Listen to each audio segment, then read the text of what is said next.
Well, good morning, friends. Mark Holmes here, and as always, I want to say thank you all for watching, commenting, subscribing, and being part of the Joe Blue Sports Report. Without you guys, as well as you ladies, you know, this literally does not work.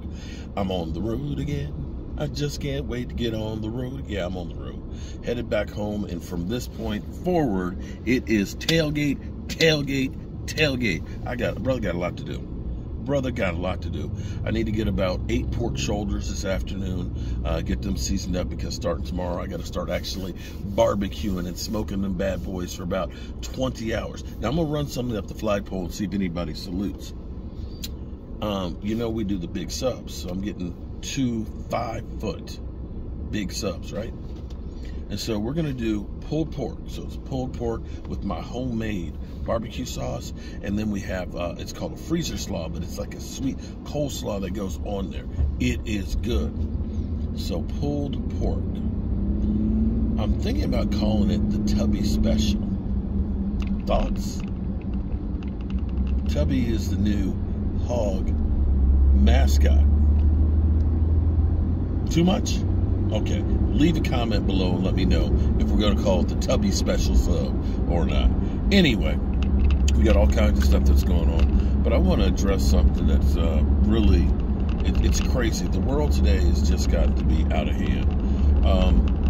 Damar Hamlin, we haven't gotten any more word of moments or milestones as far as recovery is going, but there definitely hasn't been any setbacks or anything like that.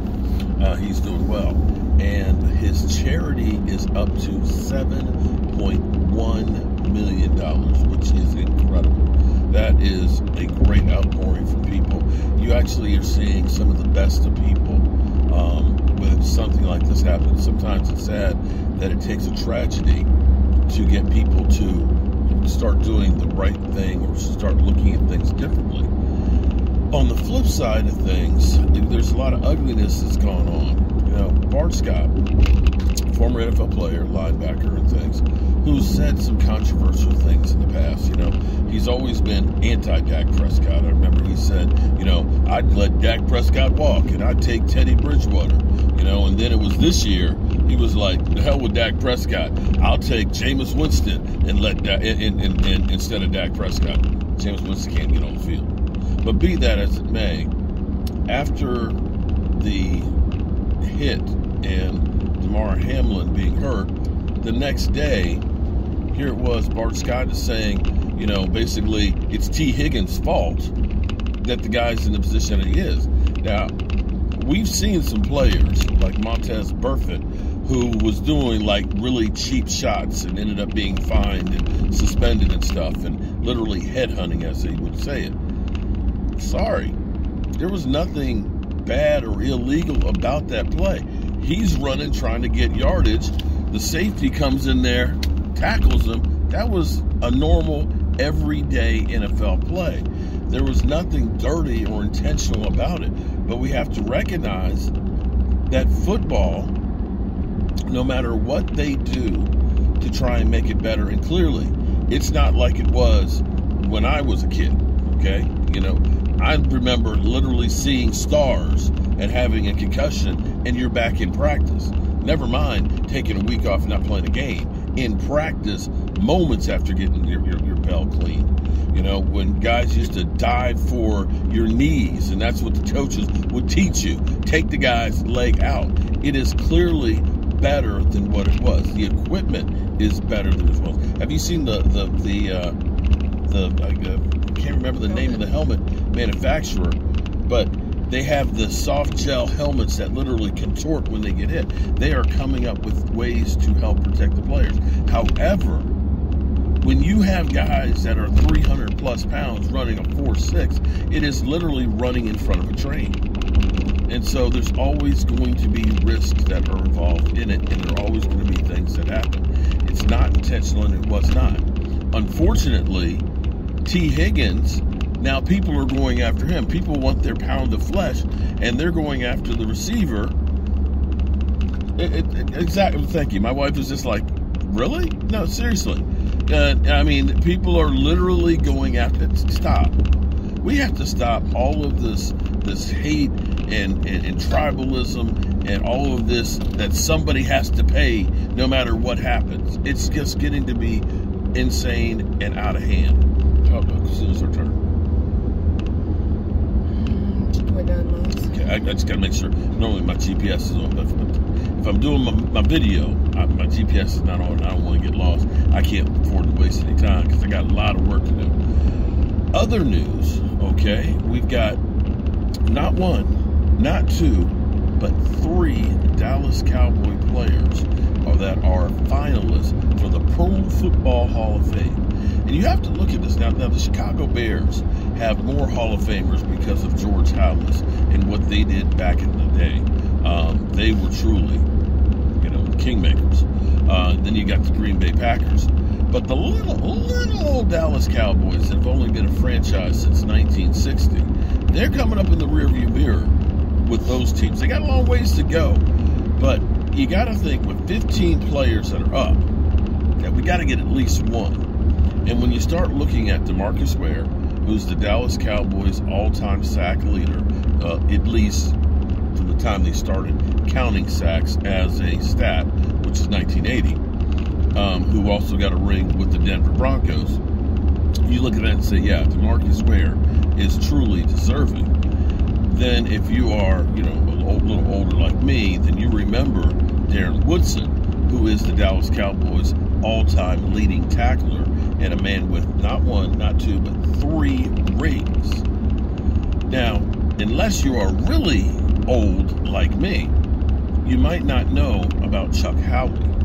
Chuck Howley was another one of those doomsday defense, one of those cornerstone franchise linebackers for the Cowboys who played for 15 years. Now, here's something that's really incredible about Chuck Howley. You want to hear something that's really incredible about him? What's that? Check this out. First of all, when they go for MVP of the Super Bowl, who always gets it, Trey? Quarterback. Right, quarterback.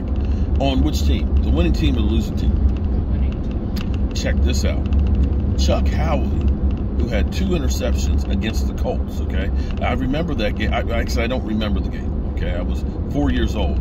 I remember my dad being dejected after the game. Cowboys lost to the Colts. In half a mile, turn left onto Redden Road. The MVP was Chuck Howley, a linebacker for the Dallas Cowboys who had 2 interceptions on the losing team. Can you believe that? Trey? That's crazy, yeah. He was on the losing team, but played so good. Right here? Next left onto Redden Road. Okay. Yeah, this is it. Okay. Almost see. That. Terrible co-pilot. She's riding shotgun and co-pilot navigating. Continue on Redden Road for 9 miles. Okay, so we got 9 miles, so we're good. It's amazing. Defensive player on the losing team ended up being Super Bowl MVP.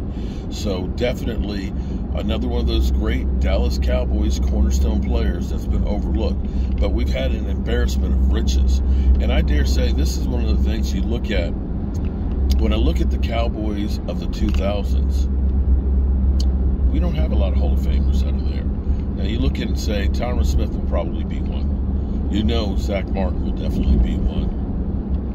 DeMarcus Ware, whether it's right now or later, he will be.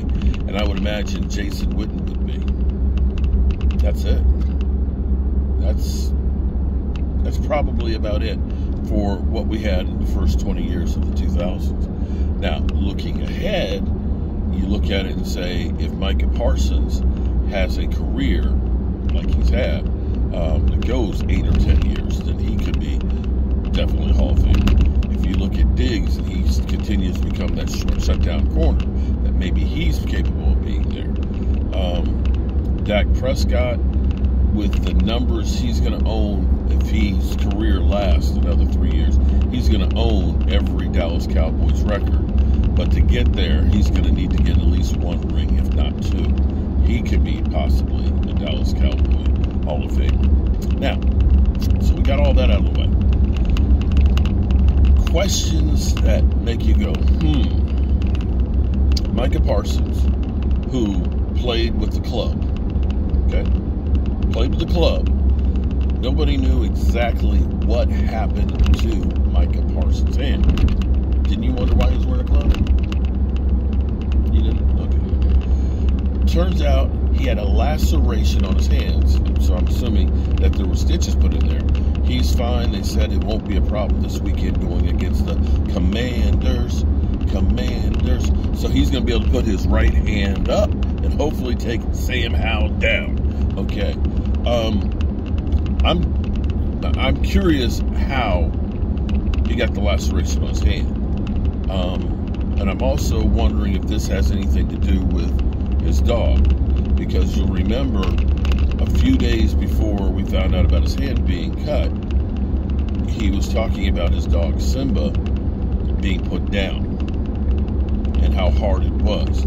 So I don't know if one thing has anything to do with the other. I don't have any information on that. I'm just wondering, I'm asking that question myself. But he is good to go. Health-wise, we know you got rid of James Washington, who played 15 plays for us. Now we got T.Y. Hilton, who's become an integral part of the Dallas Cowboys offense here in just 2 weeks. We'll definitely get more playing time against the Commanders this weekend. The Commanders, wow. I could do a whole hour on them. The Commanders, Ron Rivera is feeling the heat. Allegedly, he didn't realize that losing that game at the time would have eliminated them from the playoff contention. He made the move back to Carson Wentz because, Heineke, say what you will about Heineke, the team responded and played well with him. Carson Wentz is just, I don't know what happened with Carson Wentz.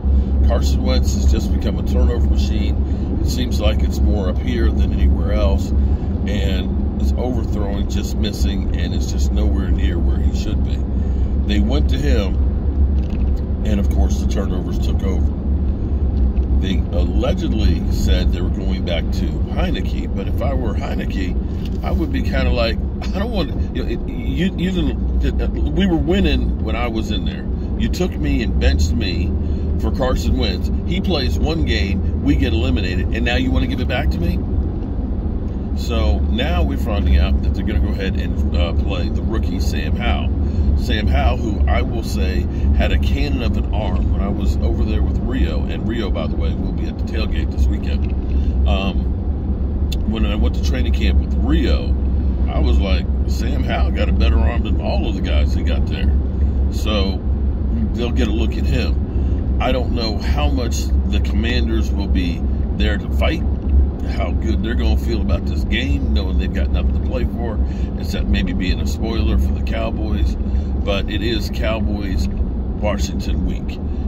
Doesn't feel like a Cowboys-Washington week with everything that's happened this week, but it is Cowboys versus Washington. The Eagles, they're in desperation mode. They're planning on playing Jalen Hurts. And here's the thing that I kind of find interesting about the way they're playing it. They're kind of saying, or talking heads are, you can only believe what you want to believe, but they're saying that, the shoulder may not be completely healed, but it's okay because they'll just run the football with them. Correct me if I'm wrong. Didn't he hurt the shoulder running when he got tackled? This could be one of those. They're really in between a rock and a hard place. You don't want to lose this game and end up going a 3-game losing streak into the playoffs. But you don't want to go in here. Breaking news. Breaking news what? Damar Hamlin. Huh? Hold on, it's coming up. It was about Damar Hamlin. Okay. You don't want to go in here, while she's getting that news, you don't want to go in here with, we're just going to run Hurts, and then Hurts sets his shoulder back for the playoffs. So we'll see how that goes. Cowboys, Eagles. Remarkable improvement. Da-da-dun, da-da-dun. Way to go, Tracy. It's the latest update for the 24-year-old who suddenly collapsed during the Monday night matchup against the Bengals. The Bills released a statement on Thursday sharing that safety Damar Hamlin appears to be neurologically intact. safety is making steady progress, though he is still critically ill. It is the latest update for the 24-year-old who suddenly collapsed during the first quarter, blah, blah, blah, went into cardiac arrest, was transported to blah, blah, blah, resuscitated. Per the physician's care for Damar Hamlin at the University of Cincinnati Medical Center, Damar has shown remarkable improvement over the past 24 hours. The team said in its statement, while still critically ill, he has demonstrated that he appears to be neurologically intact. His lungs continue to heal, and he is making steady progress.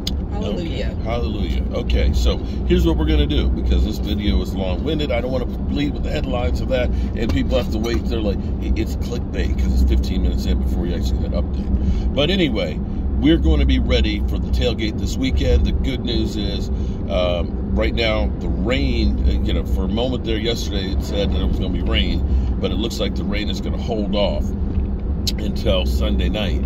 It'll be about 45, 46 degrees, a little cool, but, no rain. So we'll be ready. We'll have patio heaters out there, so give them the heater. All right, good people.